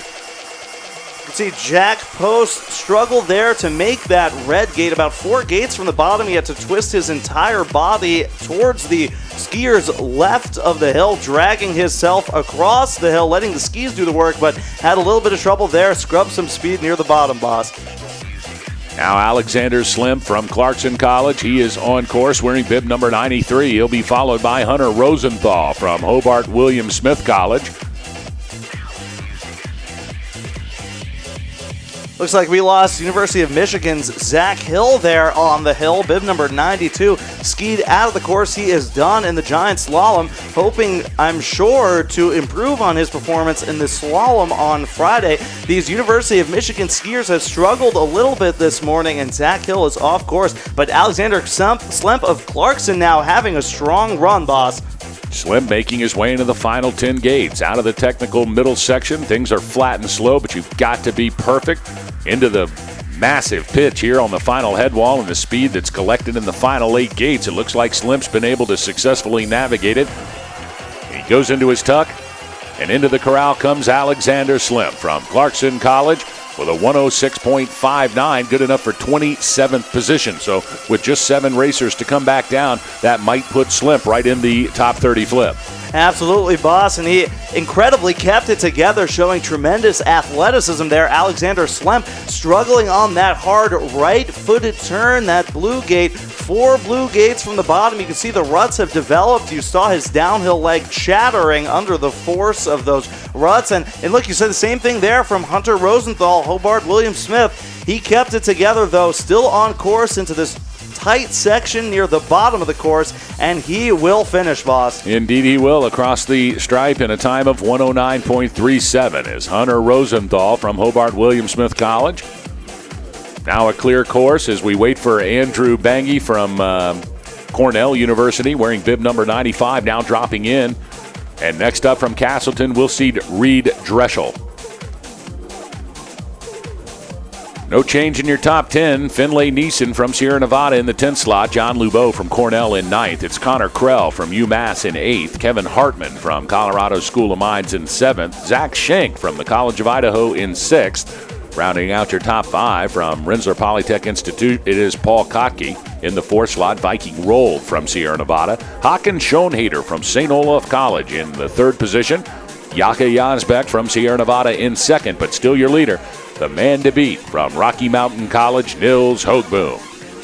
Now dropping into view is bib number 95, Andrew Bangy of Cornell, the senior dual major in knitting and crocheting, and winner of the Doritos Locos Taco Eat-Off contest at Cornell, skiing for the Big Red right now. Looking like he had a little bit of trouble there back in the course. Now he is skiing well. Excellent carving on those bottom few turns. Bib number 95, Andrew Bangy of Cornell, finishes with a time of 108.44. As you can see, lots of course workers now trying to slip and smooth this course out as the wind picks up once again, blowing the snow sideways here from our vantage point at the broadcast center here at the bottom of the hill.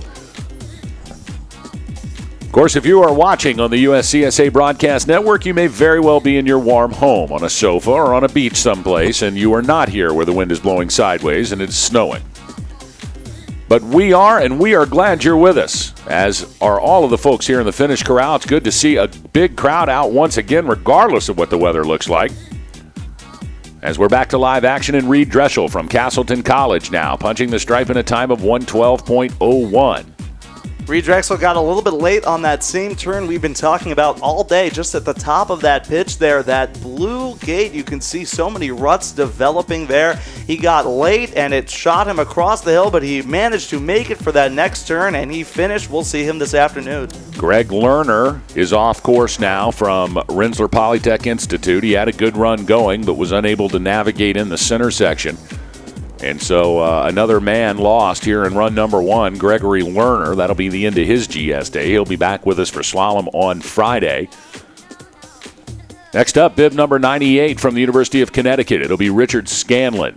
Scanlon awaits his first run from the start shack as there is another course hold here, trying to paint the lines once again. This has to be the 12th paint job, because that's how hard it is snowing here, folks. And it is only going to get worse as they are predicting the snowpocalypse here in Lake Placid over the next 24 hours.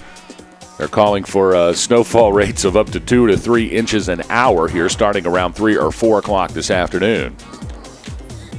And, of course, like all New England snowstorms, as soon as it's finished snowing, the wind should be blowing 95 miles an hour. Looks like that's already started, boss. You can see the flags and banners just catching that wind and really picking it up like a sail. they are struggling to stay in place. It looks like Richard Scanlon of the University of Connecticut has skied off the course, so just another racer. So much attrition here in this first run. We'll have a much smaller pack this afternoon. Russell Chamberlain of Babson now on course. He is hoping to finish this run just to get to the bottom in one piece so he can place well for his team and get another chance to run this challenging course. Back to live action wearing bib number 100. It's Russell Chamberlain from Babson College. He'll be followed by Andraj Vukovic from Rocky Mountain College. And Andraj Vukovic, the last hope here for Rocky Mountain College to make a run towards Sierra Nevada's dominating team performance here in run number 1.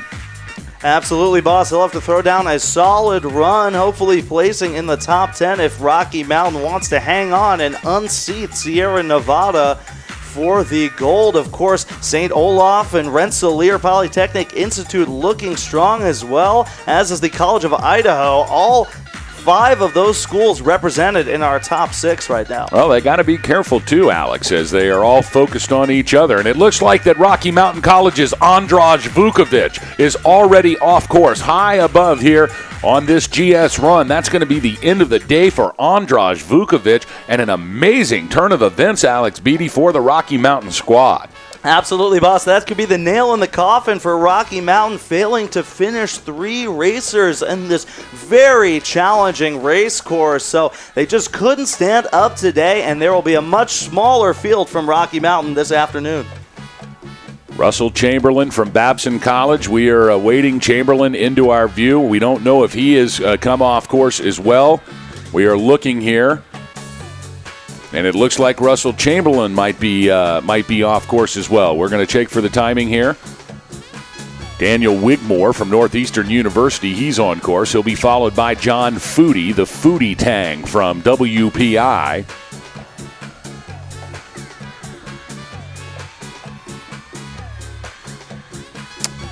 Looks like a tough break for Northeastern University's Daniel Wigmore. Bib 102 has skied off course. Of course, Daniel Wigmore got a motivational call from Thompson Division and USCSA alumnus Rob Visconti at the start of his race. He is off course now, as is Babson's Russell Chamberlain, Bib 100. Now John Foodie Tang of WPI is sitting in the start gate. Indeed, John Foodie now awaiting his run. It looks like right now, Alex, especially for these last 5 racers as they come down, it is just about making it to the bottom. Finishing run number 1 seems to be the primary concern, as conditions have definitely deteriorated high above the hill. Absolutely, boss. It's only going to get worse this afternoon. Heavy snows forecasted for the entire northern New York and New England region. So hold on to your hats, folks. It should be an exciting show this afternoon. We are waiting for John Foodie. He is still atop high above the Lake Placid town here on Whiteface Mountain, awaiting his first opportunity to make a showing here at this national championship. Great to see Foodie and the WPI team here. Coached by Coach Sarah and, of course, the legendary Mark Sullivan up at WPI. Sullivan watching on the USCSA Broadcast Network today. We'd like to send a shout out to him. Hope he's enjoying our coverage.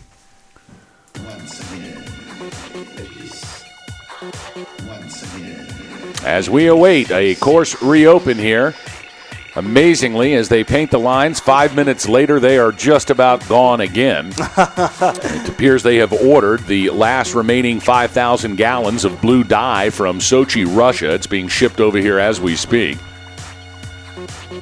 As we have now John Foodie on course. Bib number 103, WPI's John Foodie. They call him Foodie Tang. And he is making his way now down the top section of this course. He'll be into the middle section soon. We'll give you an update once we catch him on camera. John Foodie through the first split shack. We'll be looking for him to come into our view here shortly, as things are tough to see here at Lake Placid. Just a few racers left. Peace. And there is Foodie. Now Foodie through the center section. Skiing well through the technical slower part and the flatter part as he makes his left-hand turn now, the left boot to the right-hand turn over the head wall. Foodie navigates it well. Now Foodie with 12 gates to go. WPI's John Foodie now into the final section here on run number 1 of this 2014 USCSA Men's Giant Slalom Championship. Now Foodie Tang with 3 gates to go. Foodie driving towards the finish line into the tuck, and across the stripe comes John Foodie Tang with a time of 1:11.68. Good enough for 63rd position, but most importantly, Foodie earns run number 2 this afternoon, Alex. Absolutely, Boston. UMaine Farmington's David Berthaume now hoping to earn a second run as well. He is on course skiing into this flat section, the center third of the course. Now he makes his way over the head wall into the bottom section. Looks like he had to scrape some speed there. You see a cloud of snow coming out from under his skis. He is now into the final 8 gates of this course, skiing strong. Having great upper body, lower body separation there as he drives that downhill leg into the snow, and he will cross the finish line. Bib number 104, David Berthaume of UMaine Farmington, finished with a time of 1:14.52. University of Maine Farmington here at Nationals this year. Glad to see them, coached by Coach Harry Ricker. Of course, those skiers, most of them training up at Sugarloaf, and conditions very similar at Sugarloaf often to the conditions here today in Lake Placid at Whiteface Mountain. Meanwhile, Justin Lagasse from WPI wearing bib 105 into the final stretch. 6 gates to go for Lagasse. And now here comes Justin Lagasse with a successful first run from WPI. Nice to see him. He is happy just to have finished here as a result of some of the carnage we have seen here in run number 1 from many of the great racers. Lagasse in with a 1:10.70. Bib number 106, Jeffrey Ballou from the University of Maine Farmington now on course. He'll be followed by WPI's George Gettel. Now Ballou making his way through the center section. Now into our view with 10 gates to go at the top of the head wall. It's Jeffrey Ballou from the University of Maine Farmington. 4 gates to go for Ballou. Now Gettel through the first split shack. Looks like we might be back on track, Alex Beatty, as Jeffrey Ballou from the University of Maine Farmington crossing the stripe in a 1:15.89. A good first run for Ballou.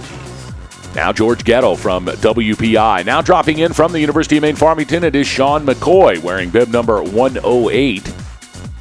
Our final racer of this first run session here at Lake Placid. Now into the head wall, the final 8 gates comes George Gettel from WPI. Worcester Polytech's George Gettel. 55th fastest after the second split shack. Driving towards the finish is Gettel, now into the tuck. And into the finish corral comes George Gettel from WPI with a time of 1:10.90. Our final racer from the University of Maine Farmington. Nope, check that. It is not our final racer. A few more left. 108 is Sean McCoy, though, from University of Maine Farmington. He'll be followed by Nathan Braun from WPI.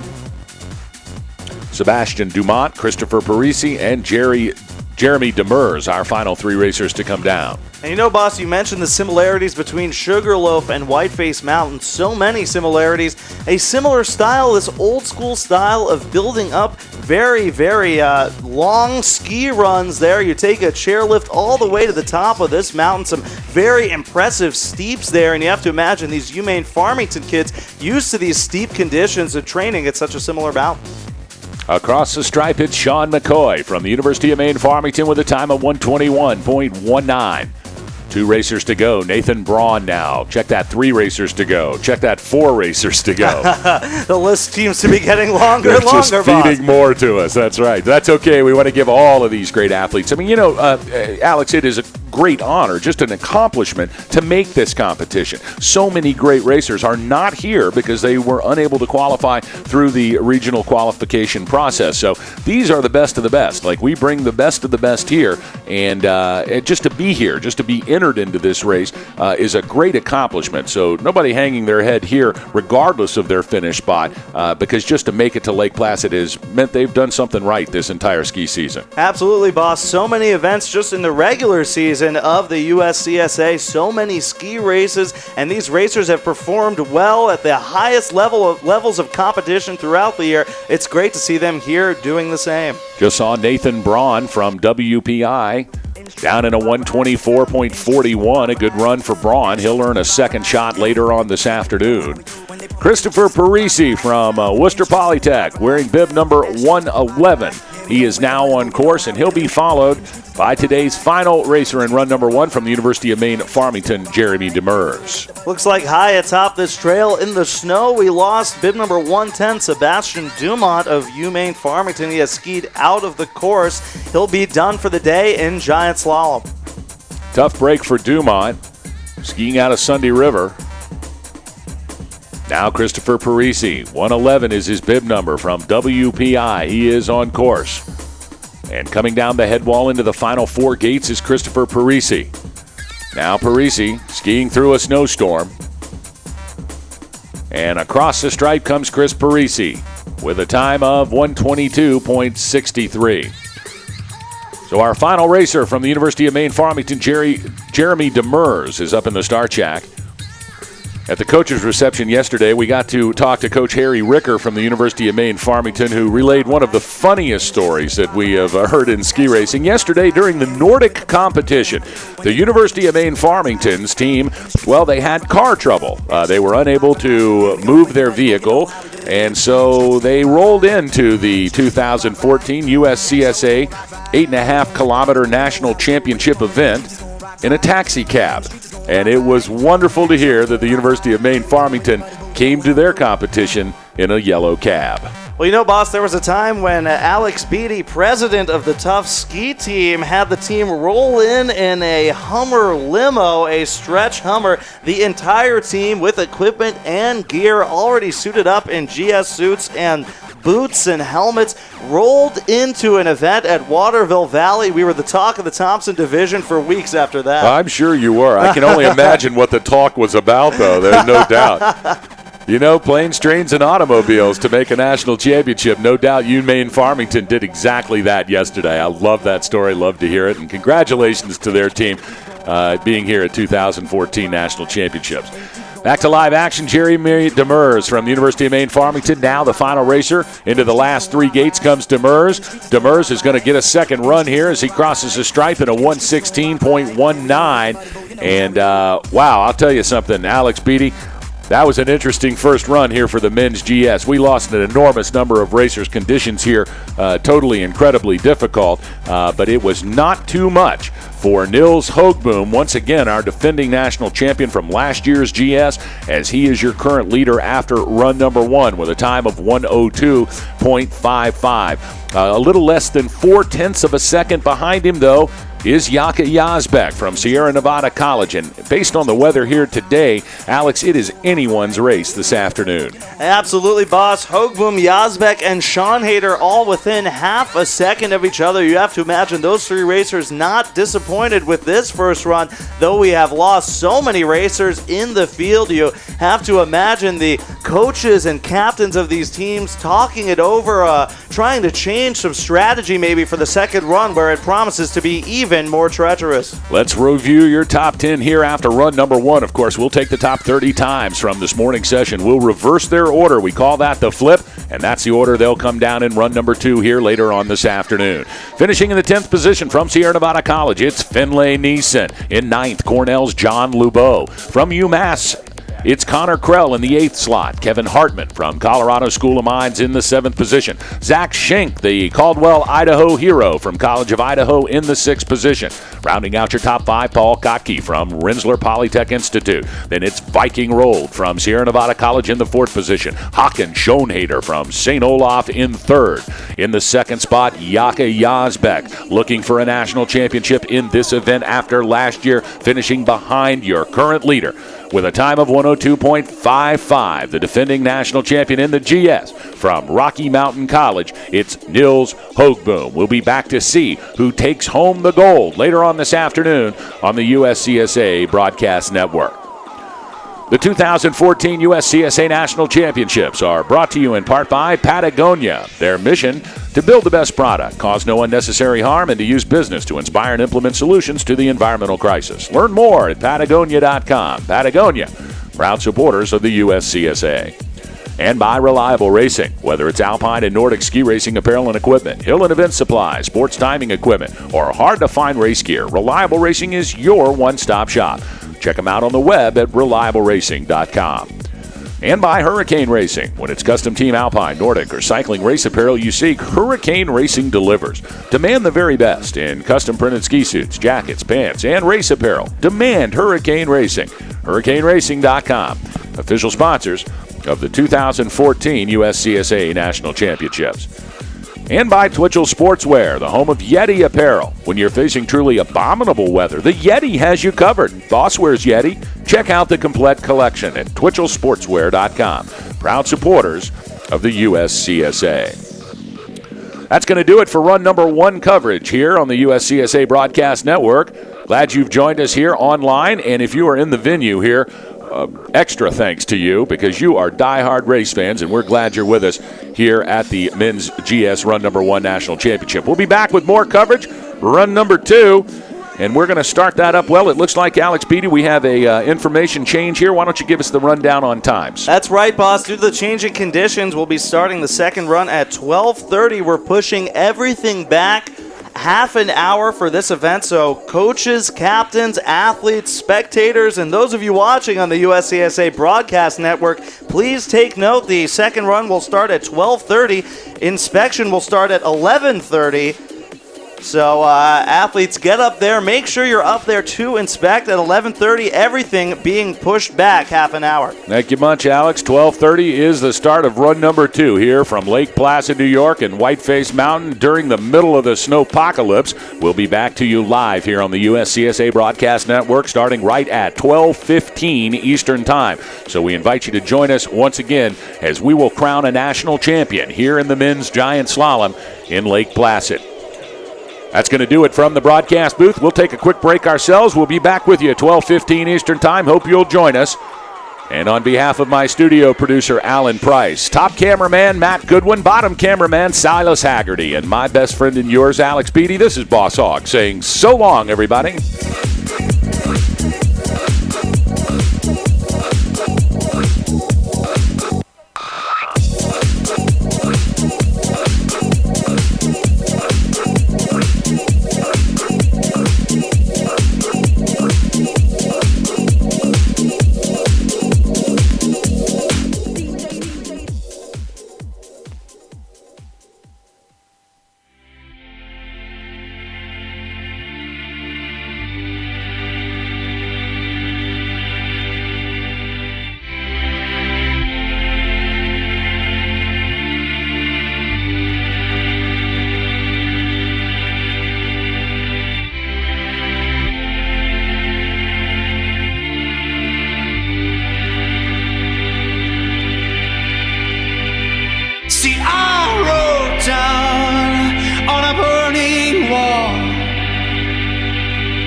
Is it something I could drown in the water?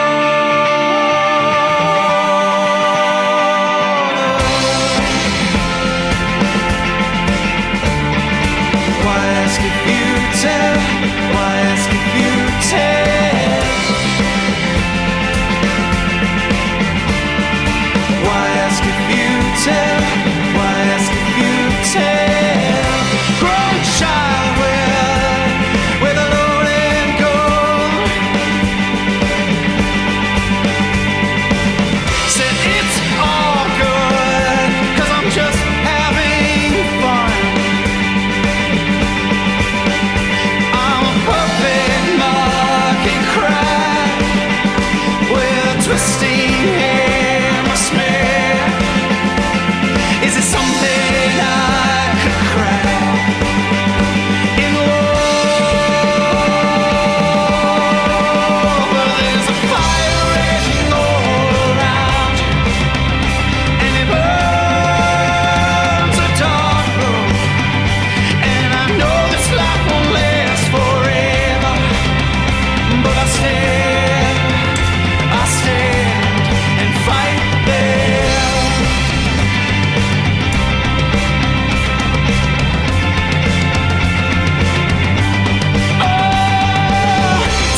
a dark room, and I know this life won't last forever. But I'll stand and fight there.